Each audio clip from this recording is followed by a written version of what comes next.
वक्रतुंड महाकाय सूर्यकोटि समप्रभ निर्विघ्नं कुरु मे देव सर्वकार्येषु सर्वदा। लंबोदर नमस्तुभ्यं सततं मोदकप्रिय निर्विघ्नं कुरु मे देव सर्वकार्येषु सर्वदा।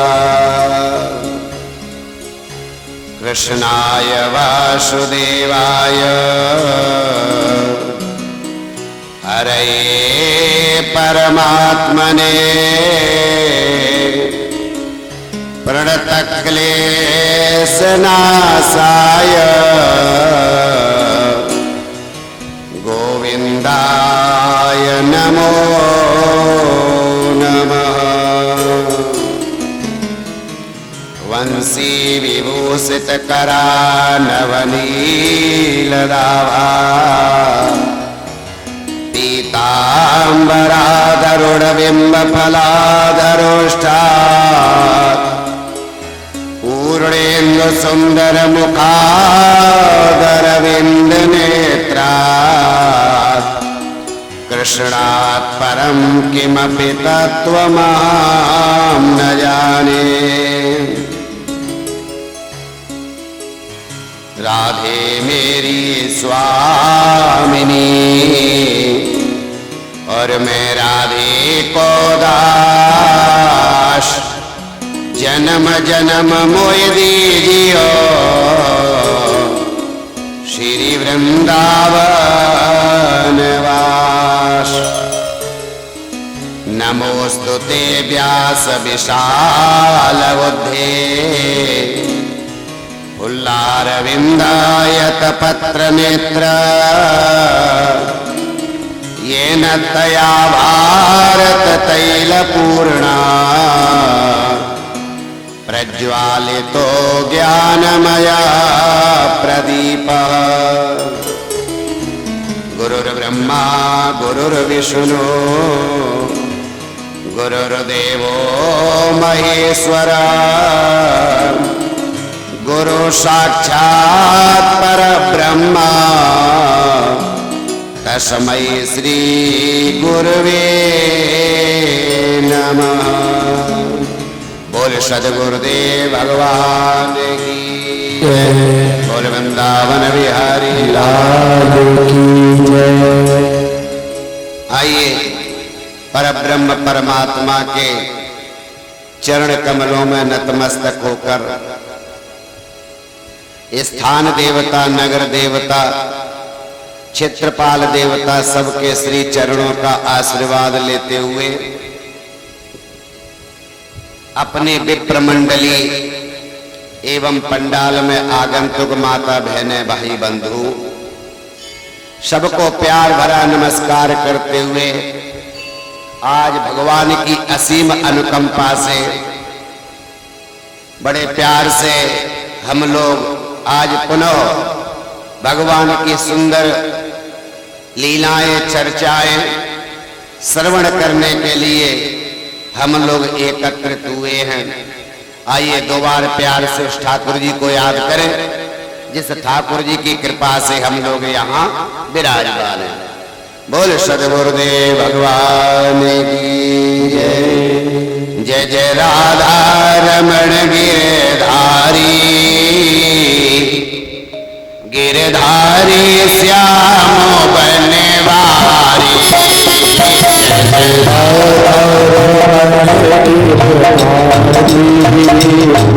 गिरधारी श्याम बनवारी।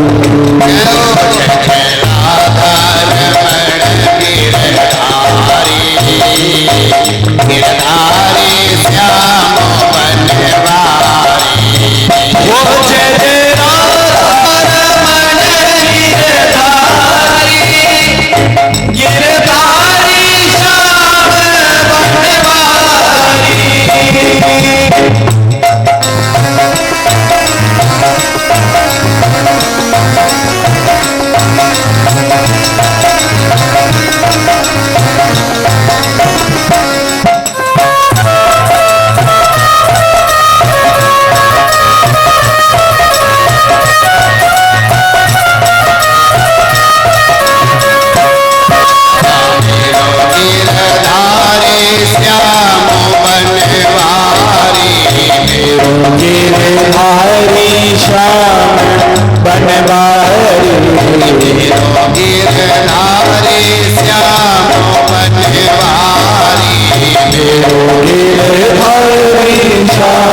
के नाम के साथ ही भगवान कृष्ण की लीला पूर्ण होती है और राधा के नाम के साथ ही उनके चरित्रों को श्रवण करते हैं। कल भगवान के प्राकट्य का उत्सव मनाया गया, जिसमें अनेक प्रकार की बधाइयां आपस में दी गई और ये नंद महोत्सव नवमी के दिन मनाया गया था। अष्टमी की रात को तो जन्म ही हुआ था और नवमी के दिन नंद बाबा जी के यहाँ नंद महोत्सव, जब गोपियां बधाई देने आई, नंद बाबा जी को पता लगा, सुनंद जी को पता लगा जो उनके छोटे भाई हैं, फिर बधाइयों का तांता लगा। सबके आनंद हुआ क्योंकि नंद के घर आनंद स्वरूप परमात्मा का आगमन हुआ। अच्छी बात है, अपने जीवन में भी आनंद रूपी परमात्मा आने चाहिए।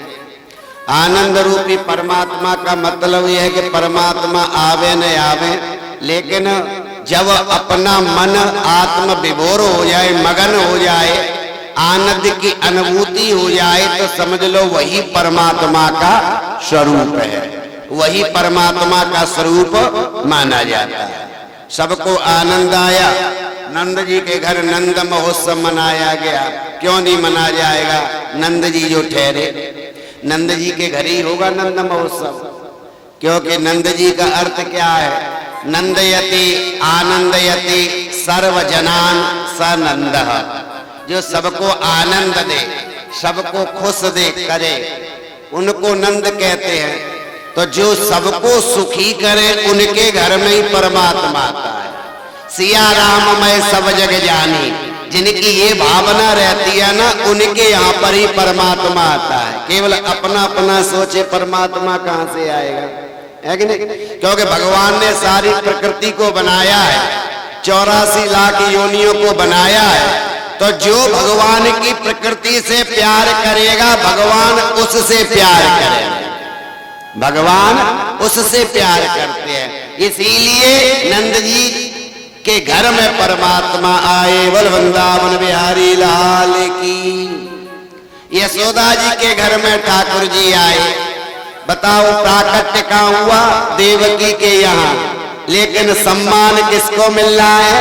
माता होने का यशोदा को, देवकी को नहीं मिला, यशोदा को मिला। यशोदा का अर्थ क्या है? यशम ददाती थी यशोदा, जो दूसरों को यश दे, सम्मान दे, परोपकार की भावना रखे, उसे यशोदा कहते हैं। और बड़ा आनंद आया, अनेक गौओं का दान दिया गया और सबने खूब जो है आनंद के साथ इस उत्सव को मनाया।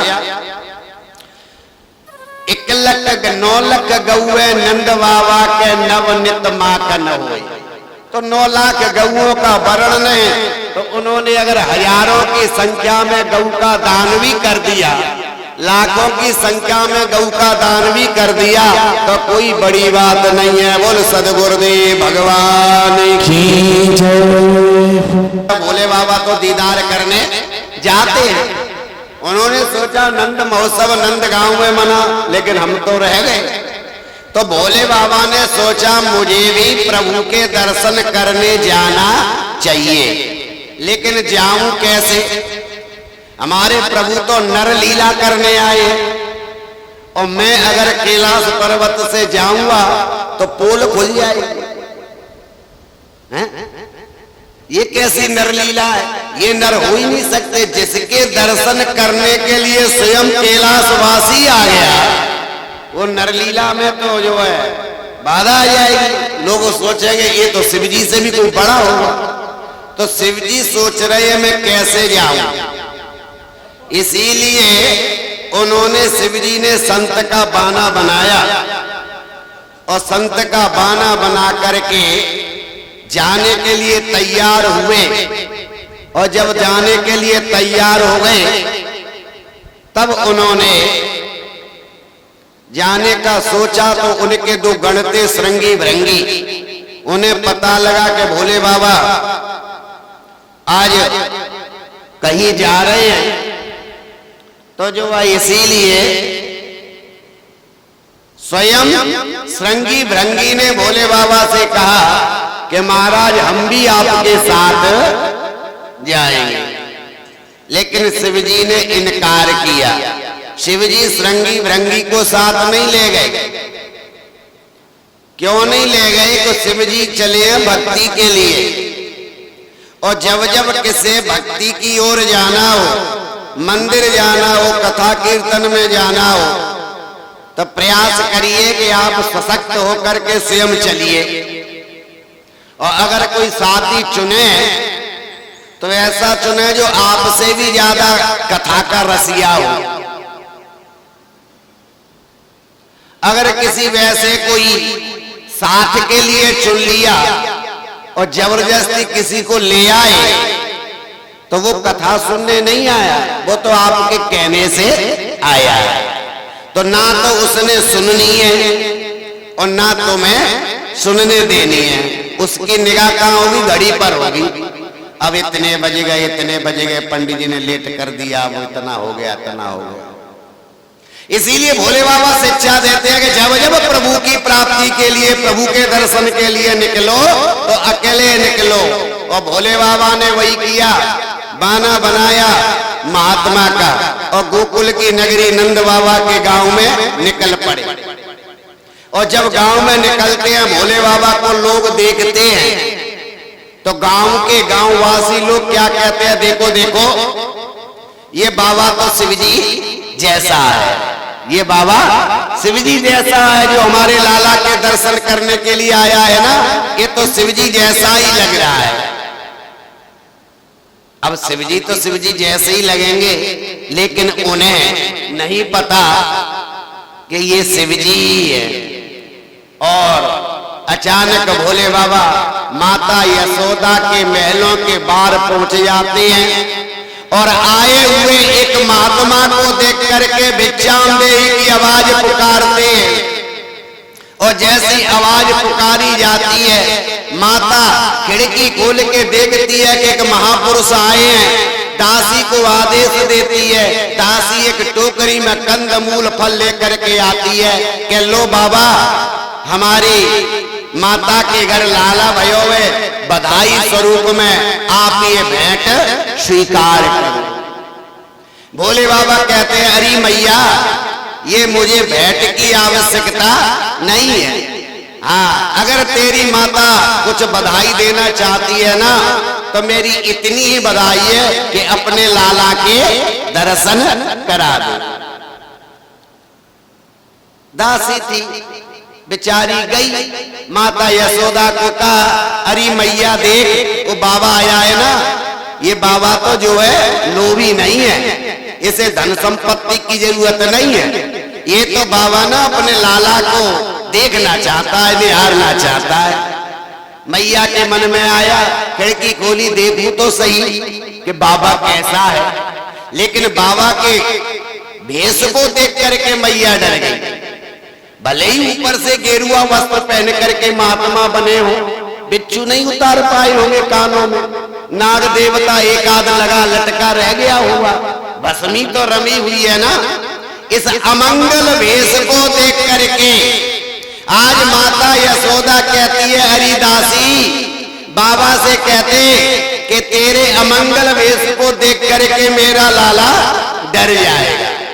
हाँ, अगर भिक्षा कम है तो मैं भिक्षा और दे देती हूँ। दासी गई, ये शब्द कहे, जैसे कहे भोले बाबा ने माथा ठोका, लो कल्लो बात।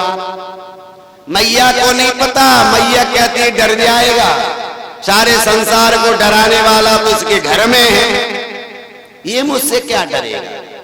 खैर, आज मैया ने दर्शन नहीं कराए और भोले बाबा ने जिद कर ली, मैं तो दर्शन करके ही जाऊंगा। बोल वृंदावन बिहारी लाल की जय हो। मैया काम में व्यस्त हो गई। मैया ने सोचा बाबा अब तो चला ही गया होगा, और बाबा ने प्रण कर लिया कि देयम व पातेयम कार्यम व साधेयम, या तो अब ठाकुर जी के दर्शन करके ही उठेंगे जो चिमटा था आंगन में गाड़ दिया और आंख बंद करके प्रभु का भजन करने लगे। धीरे धीरे इधर इनका प्रभु का भजन शुरू हुआ और उधर प्रभु ने सोचा अब क्या करें। जो प्रभु पलने में लेटे हैं वो अचंभे में पड़ गए कि भोले बाबा मिलने आए, मैया मिलने नहीं देती, बड़ी स्थिति विकट स्थिति है, क्या करना चाहिए। तब जो है भगवान ने युक्ति सोची और लेटे हुए भगवान पलने में रोने लगे, क्योंकि छोटे से बच्चे पे मैया को पास में लाने का एक ही साधन है रोना। रोएंगे तो मैया आएगी, नहीं तब तक तो मैया काम में ही लगी रहेगी। भगवान रोए, जैसे मैया को आता हुआ देखा तो और बड़े बड़े आंसू निकाले, जोर जोर से रोए। मैया ने लाला को गोद में उठाया, नाक मुंह दबाया कि कोई दर्द कर रहा है, क्या बात है। लेकिन जैसे जैसे गोद में मैया लेती है, लोरियां देती है, वैसे वैसे कन्हैया जोर जोर से रुदन करते हैं। धीरे धीरे अचानक मैया को चेता आया कि लाला इन्ना तो कभी नहीं रोया, आज ही क्यों रो रहा है। तब चेता आया कि हो ना हो वो बाबा आया था, कोई बाबा जादू तो ना कर गया होगा। मैया दौड़ी आंगन की ओर आई तो आंगन में देखा कि बाबा तो वैसे ही बैठा है, आंख भी बंद है, होठ भी हिल रहे हैं, यानी कोई न कोई मंत्र पढ़ा जा रहा है। मैया डर गई। डरी हुई माता यशोदा भोले बाबा के पास गई, अरे बाबा ये अपना मंत्र पढ़ना बंद कर दे, मेरा लाला बहुत रो रहा है, मैं लाला के दर्शन करा दूंगी, तू चिंता मत कर, लेकिन ये मंत्र पढ़ना बंद कर। लगा था मैया को हो सकता है मेरे लाला पे जादू टोने वाला कोई मंत्र पढ़ रहे हो। भोले बाबा ने कहा मैया दर्शन करा दे, मंत्र बंद हो जाएगा। तब जो है मैया ने कहा बाबा मैं दर्शन तो करा दूंगी, किंतु मेरे लाला को टकटकी लगा के मत देखना।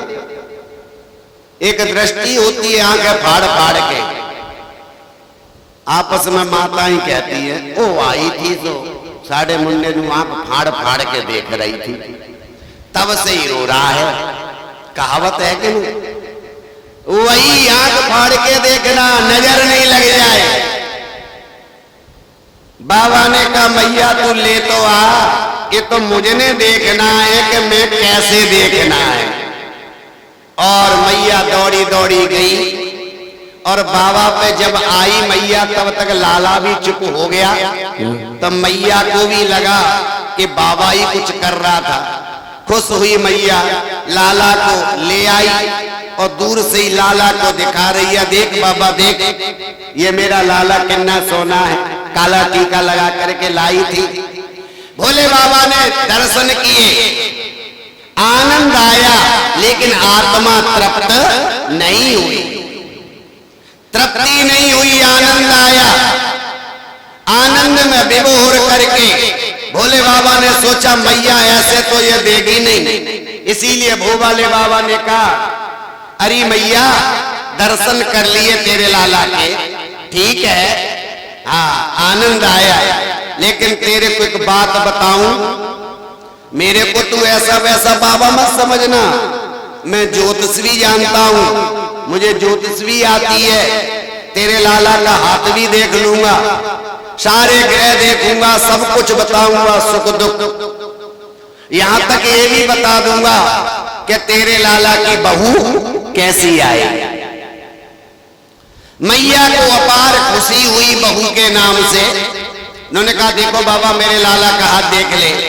बाबा ने कहा तो देखूंगा, लेकिन ऐसे नहीं देखूंगा, तू अपने लाला को मेरी गोद में बिठा। और जैसे ही गोद में बिठाया, भोले बाबा की गोद में भगवान बैठ गए।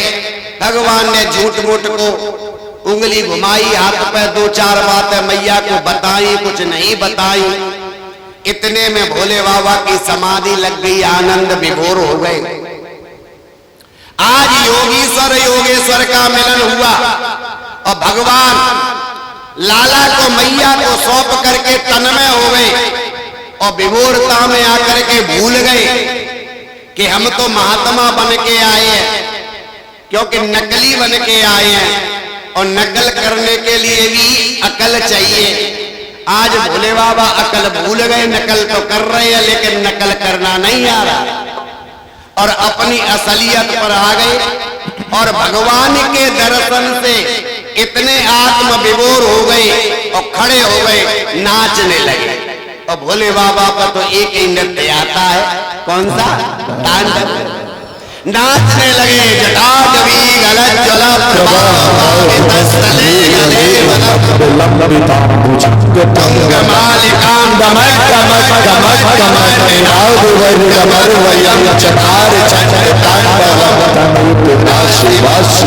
शिव तांडव नृत्य किया और इस नृत्य को देख करके प्रभु की झांकी को मन में बसा करके भोले बाबा अपने धाम को चले गए। बोल शंकर भगवान की।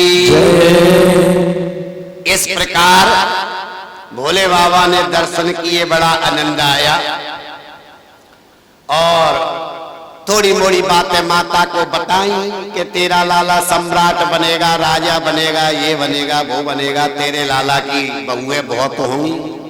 मैया खुश हो गई। त्रयोदशी के दिन, द्वादशी के दिन शिव जी आए, त्रयोदशी के दिन मथुरा के लिए नंद बाबा जी आए। क्यों?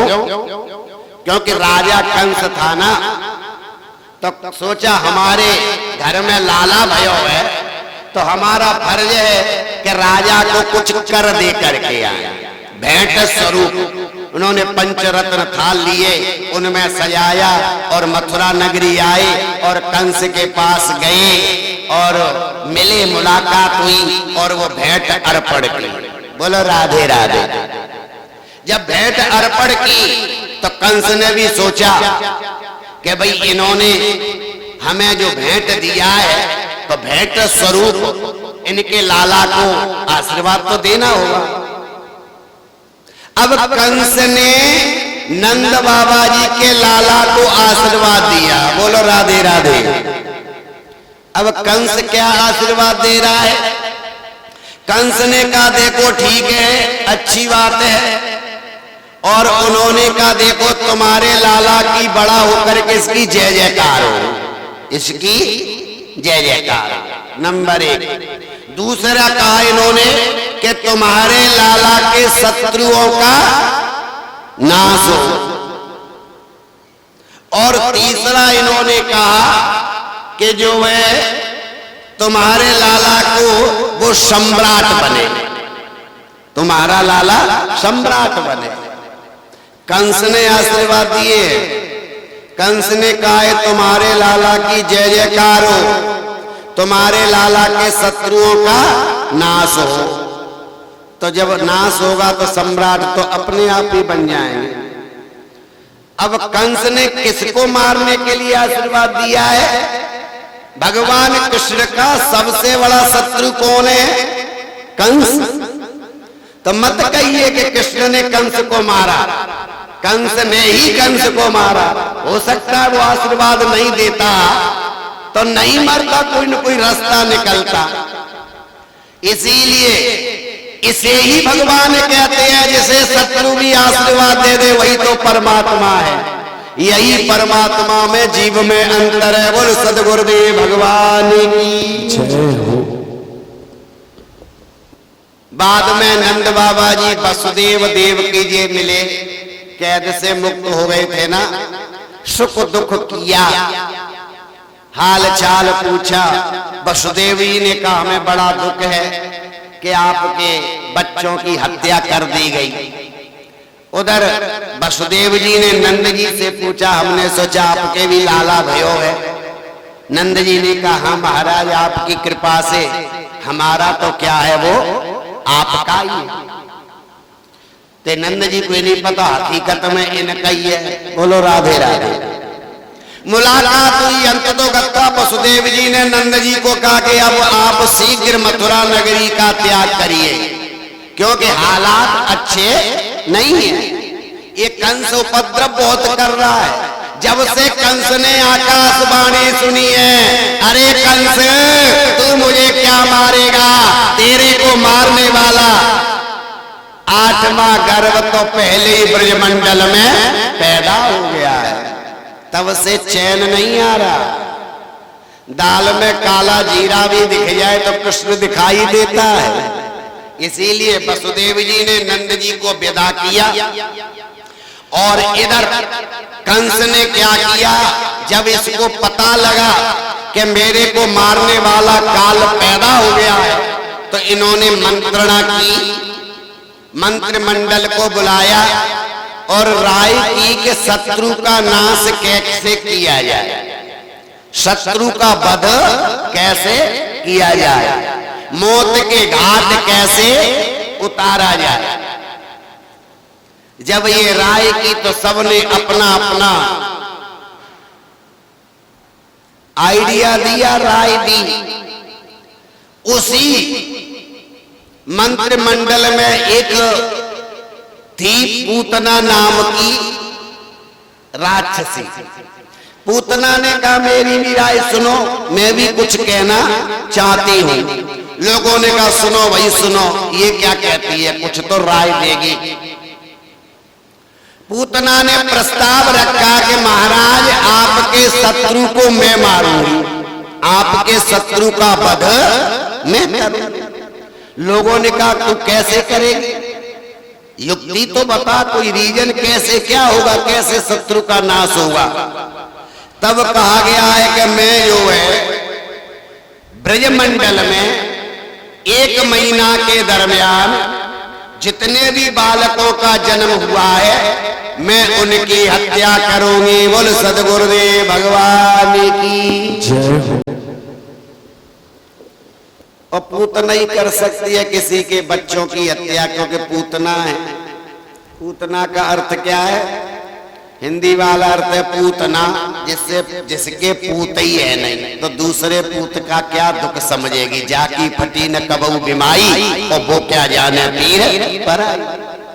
और ज्ञान की दृष्टि से अर्थ देखा जाए तो पूतना का अर्थ है पूतम पवित्रम नास्ति यस्य स पूतना, जो पवित्र नहीं है उसको कहते हैं पूतना। और पवित्र क्या नहीं है, पवित्र नहीं है अज्ञान, क्योंकि गीता ने ज्ञान को पवित्र बताया है। गीता में लिखा है नहीं ज्ञानेन सदृशम पवित्रम मिह विद्यते। संसार में ज्ञान से पवित्र कोई वस्तु नहीं है, क्योंकि ज्ञान के द्वारा ही अज्ञान का नाश होता है। और ये अज्ञान रूपी पूतना है। और जो अज्ञान है वो कितनी जगह वास करता है। पूतना जा रही है, और पूतना बच्चों को मारने के लिए किस दिन गई, चतुर्दशी के दिन। किस दिन गई, 14 को। चतुर्दशी के दिन गई। कैकेयी ने राम को वनवास कितने साल का दिया, 14 साल के लिए। तो कोई ना कोई रीजन तो निकलता है ना। रीजन क्या है, ये जो अज्ञान है ये 14 स्थानों पर निवास करता है। इसकी जगह 14 है। इन 14 जगहों को बड़ा सतर्क रखना चाहिए, सचेत रहना चाहिए। और जब जब इसमें थोड़ी सी भी असुविधा या आलस आ गया तो पूतना रूपी अज्ञान घुस जाएगा।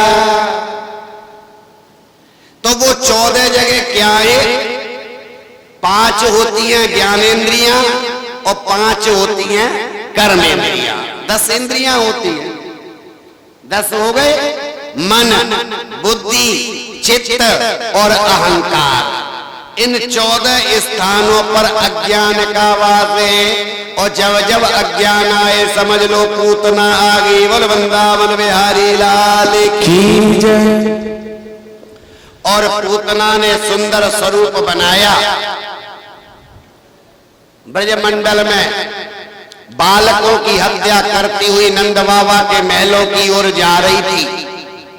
लोगों ने देखा, लेकिन पूतना के स्वरूप को देख करके लोगों को लगा कि वाह, लगता है हमारे लाला के दर्शन के लिए कोई अप्सरा ही आई है, कोई देव कन्या आई है,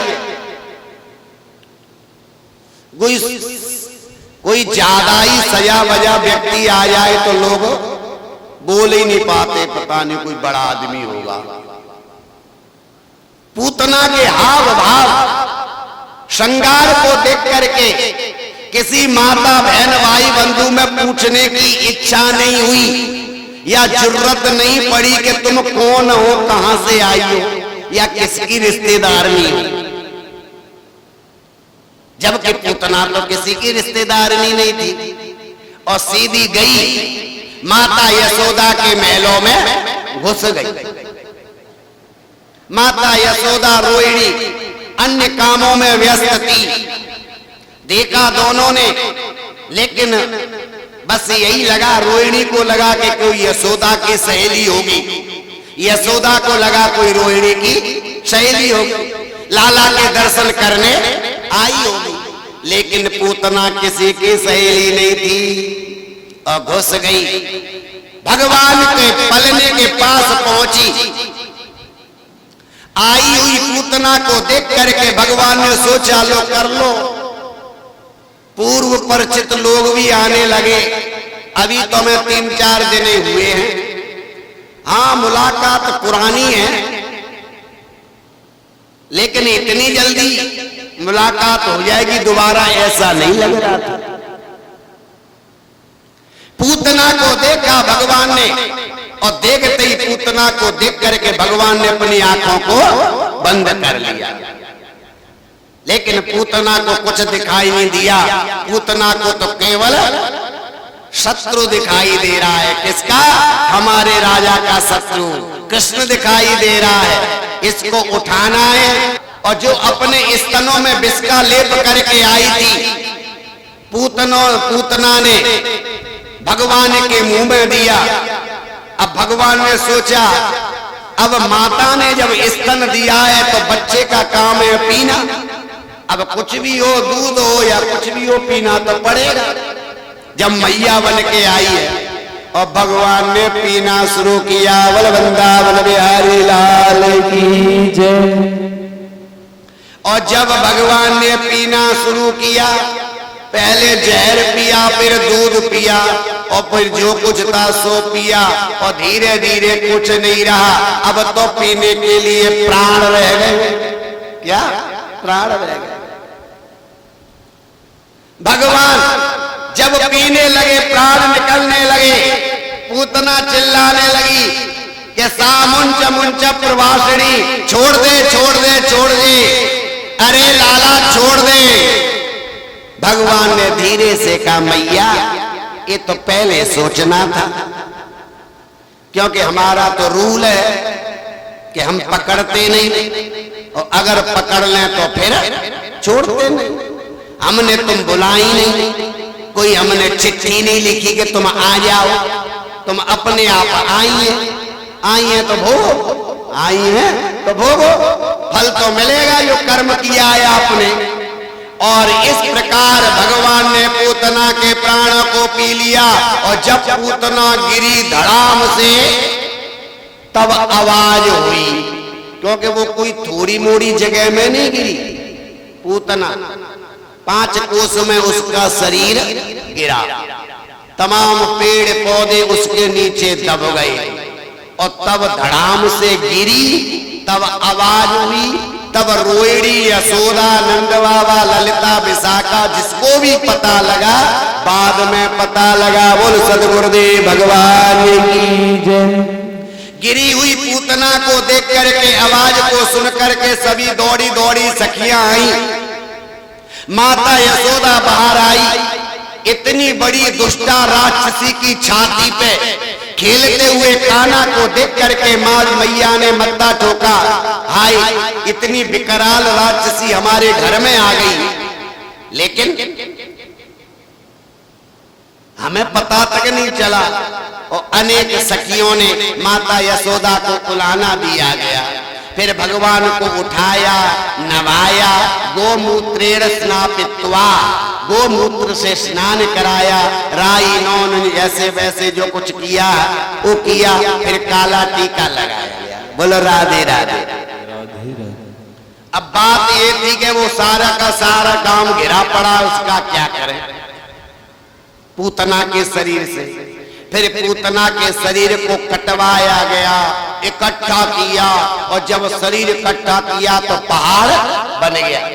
और जब पहाड़ बन गया ना, फिर माचिस की तीली लगाई, और जब माचिस की तीली लगाई और जो उसमें से धुआं निकला ना, वाह, सारा ब्रजमंडल आज सुगंधित हो गया। बोल सदगुरुदेव भगवान की जय। राजा परीक्षित ने पूछा, महाराज ये तो दैत्या थी, राक्षसी थी, इसमें से तो बदबू आनी थी, सुगंधी कैसे आई? सुगंधी क्यों आई? सुगंधी तो नहीं आनी चाहिए। सुखदेव जी कहते, राजन तू बड़ा भोला है, आनी तो बदबू ही थी, राक्षसी थी, लेकिन अब रही नहीं। अब रही नहीं। क्यों नहीं रही? क्योंकि भगवान का संकल्प है कि सन्मुख होए जीव मोय जवये, जन्म कोटि अगनाशय तवये। जब जब जीव मेरे सामने आ जाता है ना, तो करोड़ों जन्मों के पाप, अगमाने पाप जल करके अनायास राख हो जाते हैं। बोल वृंदावन बिहारी लाल की। इसीलिए आज ये मातृवत हो गई और माता की तरह आज इन्हें गति दे दी, और माता ने आज भगवान ने उद्धार किया।